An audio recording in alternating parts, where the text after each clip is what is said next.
আল্লাহর হাবিবের রওজা শরীফ দেখে আমি সহ্য করতে পারি না রে আবু বকর, বিদায় দাও, আমি চলে যাব। চলে গেলেন নবীর পাগল।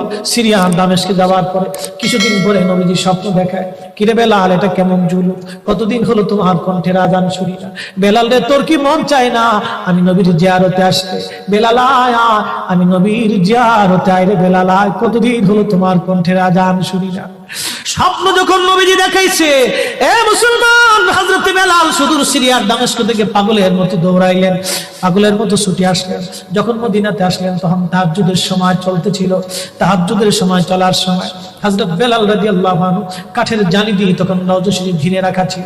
ওই জালির পাশে বসে বসে জালির সঙ্গে মাথা ঠেকাইয়া নবীর পাগল বসে বসে গুনগুন গুনগুন করে কাঁদে আর বলে, হুজুর আপনি আসতে বলেছিলেন, গোলাম এসে হাজির হয়েছে।